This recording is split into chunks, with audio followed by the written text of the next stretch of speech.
Is our educational system keeping pace with technology?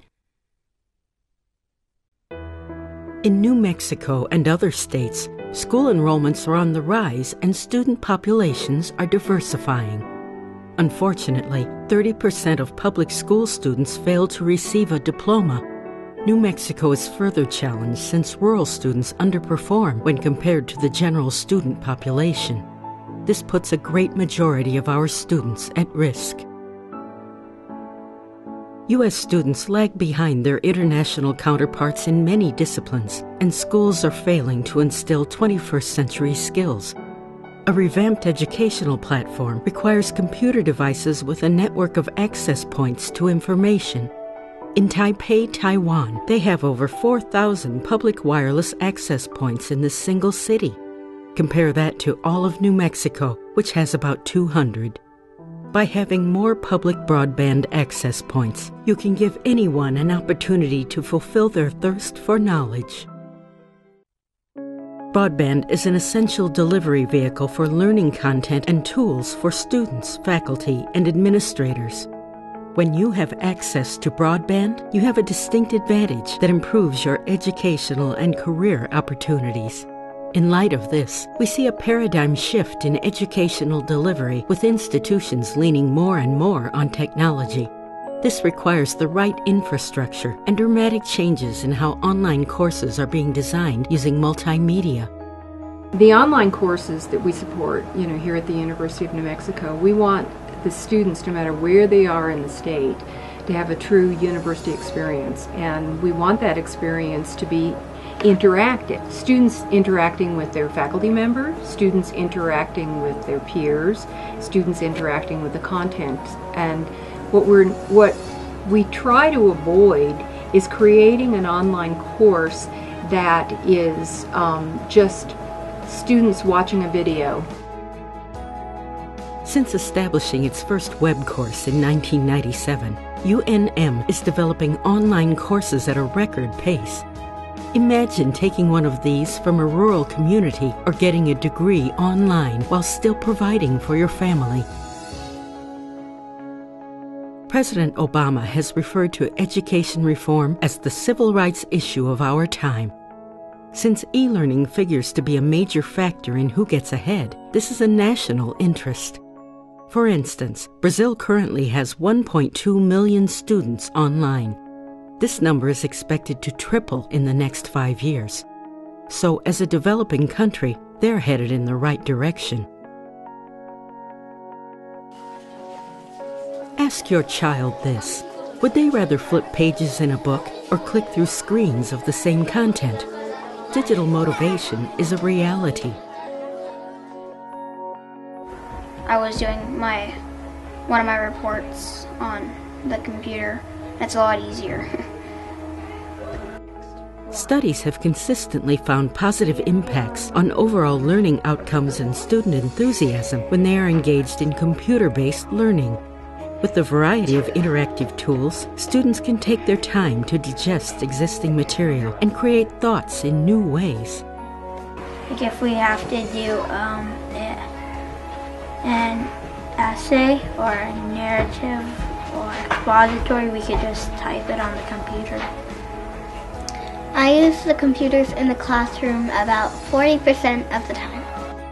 Broadband is paramount in the Department of Education's National Education Technology Plan. It calls on schools to look for ways to provide students and teachers access to broadband connections 7 days a week. Broadband will be an essential component in shifting the current educational paradigm from teacher-driven toward a learner-driven model. The learner makes the choice about the order of courses taken, how fast they want to go, and when to take their classes. Broadband is facilitating the development of a new generation of educational tools and devices. There is a whole industry dedicated to developing engaging and interactive online content.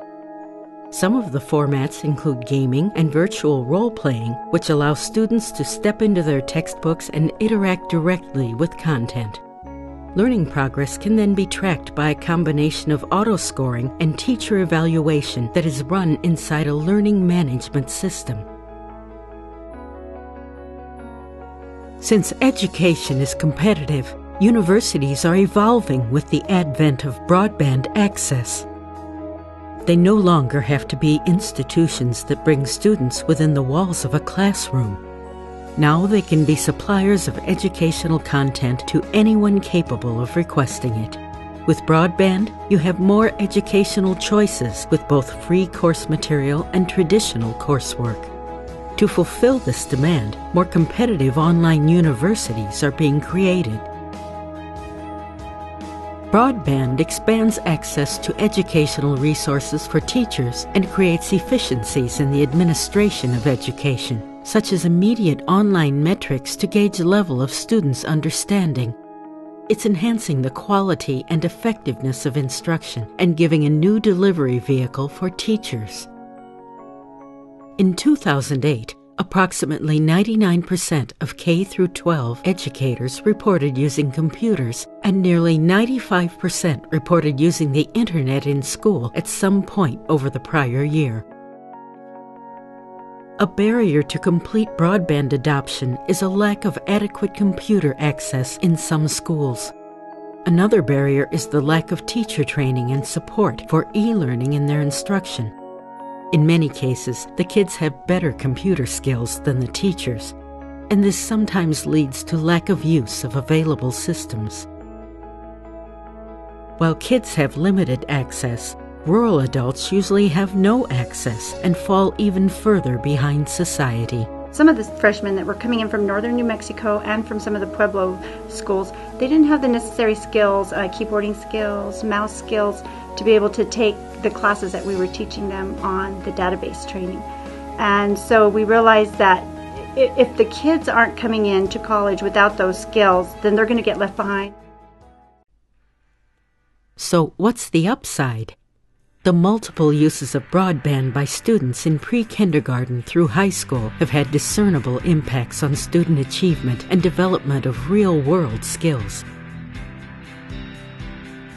Pre-K students enter school with a head start because the parents can utilize content through broadband. Instead of being limited to Sesame Street, you now have content-rich websites like Discovery Channel, National Geographic, and PBS Kids. New Mexico has a diverse ethnic population. It's fascinating to see Old World and New World commingle when technology is embraced by the Hispanic and tribal people. It's more taken in, and they'll come in and they'll want to sign up. And even here at the library, we have a lot of the Native Americans within the communities that come into our library here, and they want to know how they can sign up and where they can sign up. And when they find out it's free, it's like, oh my gosh, free? Really? Are you sure? Broadband provides a portal to educational resources and support. For example, one of the projects under the Broadband program is Fast Forward New Mexico. They are addressing the gap in adult computer skills by offering classes in local communities. Their training toolkit also provides digital literacy materials to instruct local trainers that are able to continue course deliveries. While children are a captured learning group with set times, adult learners require more flexibility so that they can take courses around their personal schedules and interests. Without this program, I wouldn't have been able to look at different things that he shows how to, use your Facebook and your so you can go back into your website and stuff and get traffic to come to you to see what you're doing. And before I didn't know, I would just go and look at a web page. Some of us have web pages, and some of us don't even have web pages. But those artists need to venture out into this town and take some of these courses so that they can show what they're doing up there. Because we have incredible people working up there that unless you come, you may not know about. And so they need to go out into the world more, and this is how you do it now. How can I learn more?